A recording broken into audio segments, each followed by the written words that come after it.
Alright guys, welcome back to Conquer and Commander. Today we're going to be looking at my Karrthus, Tyrant of Jund deck.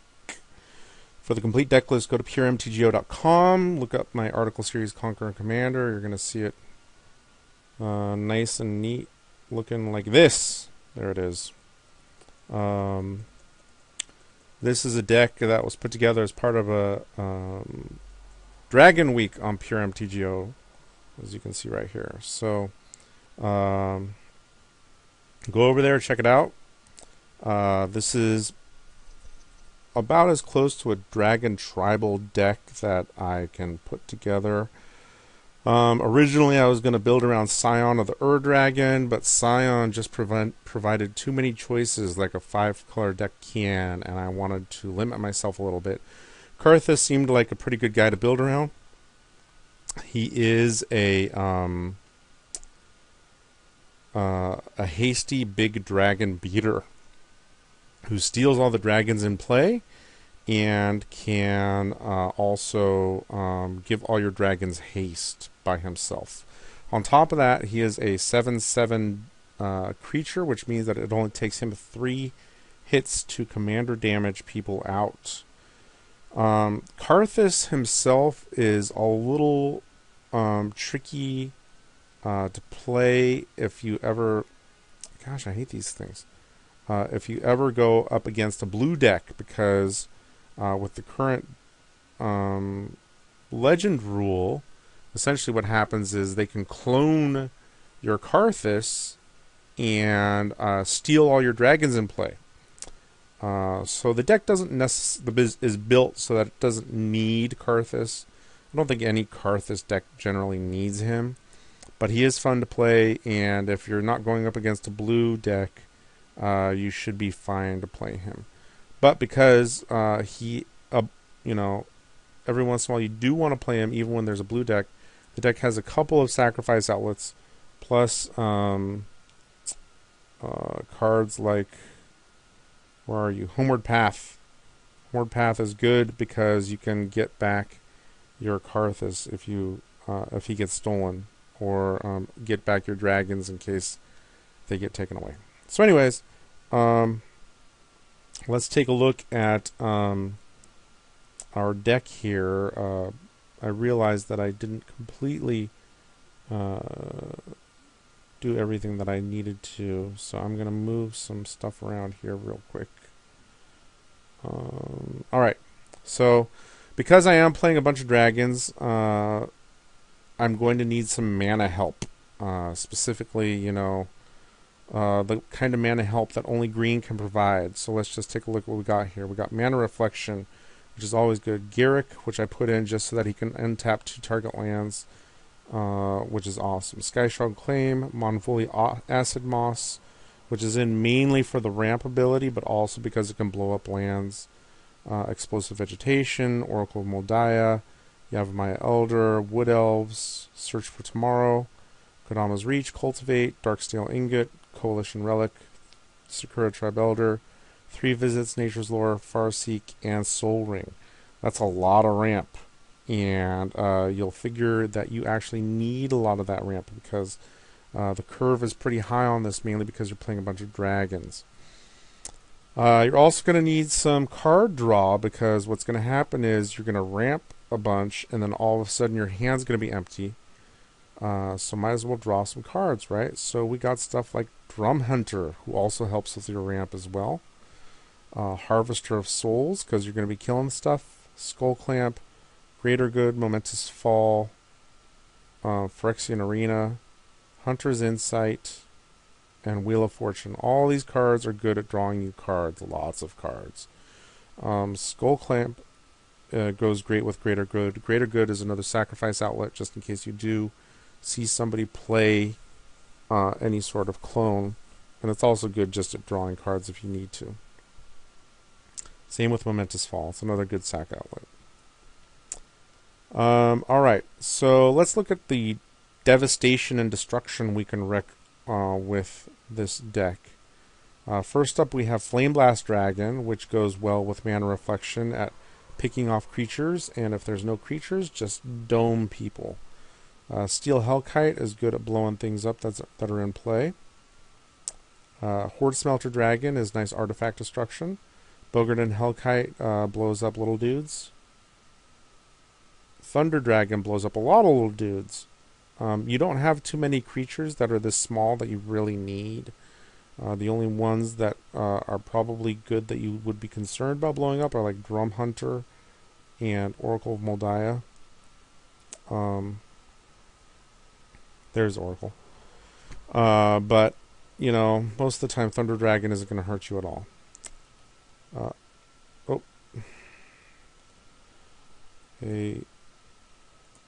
Doing a vid. Talk to you later. Sorry, Real Al.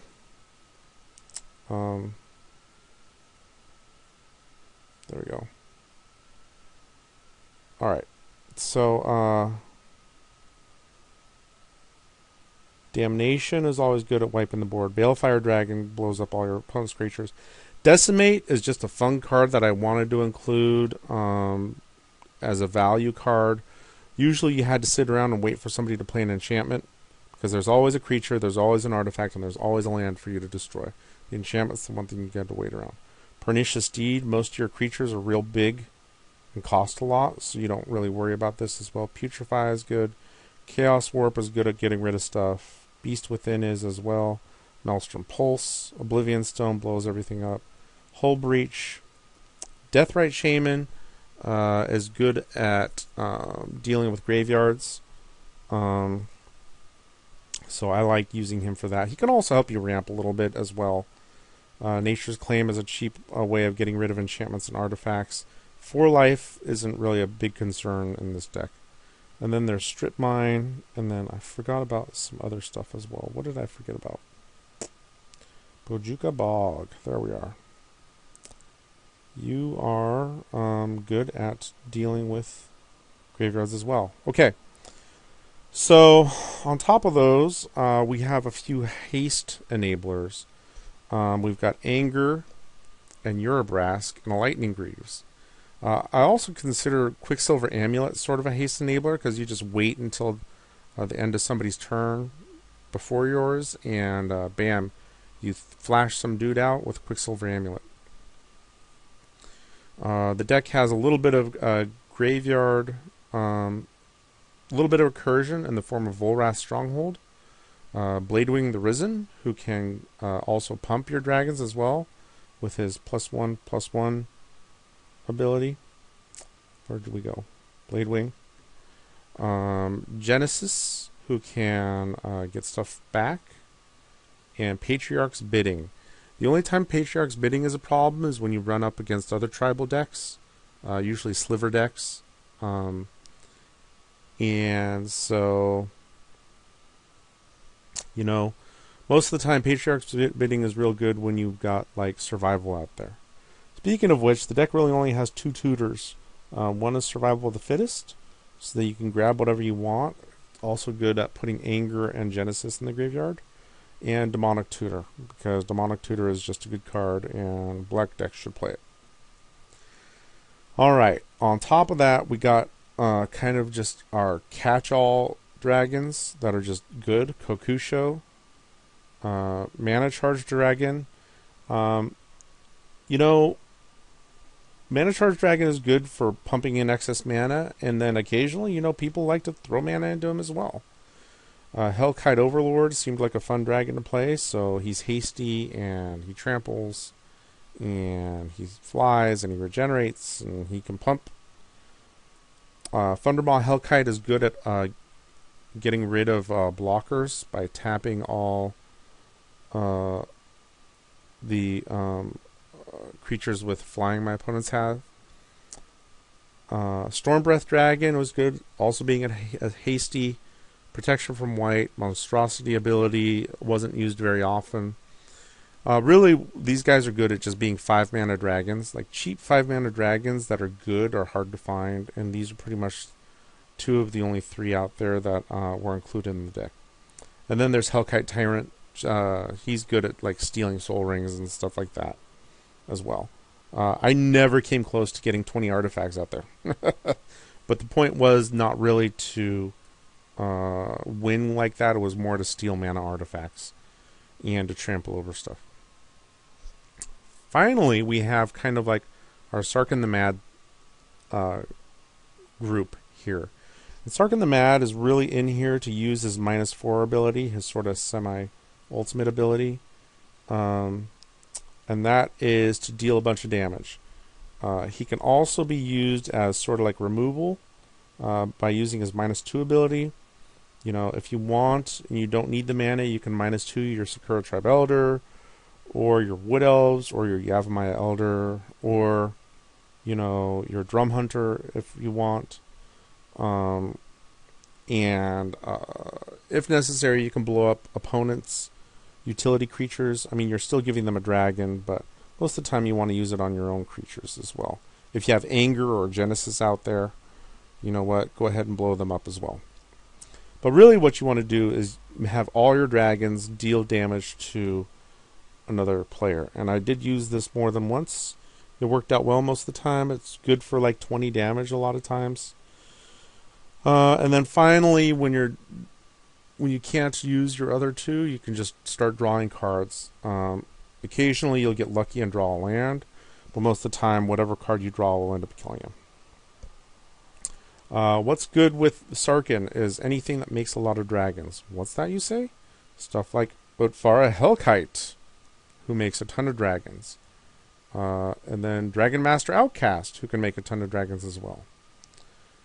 Scourge of Velkas doesn't make a ton of dragons, but does well when there are a ton of dragons. And, you know, he just... Another 5-mana dragon who works well when there's Dragon Master Outcast, or especially when Utfara Hellkite is out there. The lands, you know, there's 37 of them. I put Reliquary Tower in here because when you start using Greater Good a bunch, you can draw into it, and then, you know, when you're Greater Gooding a bunch of like dragons away, you draw a bunch of cards. Kessig Wolf Run gives your dudes trample and pumps the crap out of them. It's just good in any sort of cruel deck. Homeward Path I already talked about. Mosswarp Bridge is good because you're gonna oftentimes have over 10 power out there. Spinerock Knoll, oftentimes you're gonna be dealing over 7 damage to people. Urborg is in there just sort of as a catch-all black. Originally I had Urborg and Cabal Coffers, but I didn't need the Coffers I found, and I also found Coffers to be clunky in the deck, especially without that many tutors, so I took Coffers out. I do have the Ravnica bounce lands as well. These are good with Garruk as well as just for my high curve. And then Command Tower and Cavern of Souls is always good for making sure your dragons don't get countered. So that's the deck. Let's just take a look at the stats here real quick. As you can see, there's kind of it's a nice little curve right here. And I've got an even number of red and green cards, with black being sort of like the minor portion. But my average CMC is almost 4. It's 3.95. And that's high for me. Usually I'm like, I try to keep it under 3.5. I try to keep it as close to 3 as possible, but 3.95 is pretty high. But, you know, it looks like a decent curve, and you can end up, you know, there are 8 cards that cost 6, plus 6 more that cost 7 and 8, and you will occasionally have games where you get, like, just a bunch of high casting cost stuff stuck in your hand, and feel free to Wheel of Fortune those decks away, those hands away. Because you know what? Wheel of Fortune is good for that kind of stuff. So yeah, that's the deck. Let's go ahead and just see how it looks like this. You know, it's wow, all this kind of stuff right there. And you know, this is almost all dragons, aside from Mana Reflection. Everything up here is dragony. All dragons. Look at all these dragons. Dragon, dragon, dragon. I mean, they do stuff, but it's all dragons. Let's take a look at some of the stuff that I didn't include. There's only 26 creatures in the deck. There's a lot of destruction. Let's take a look at the dragons I didn't include.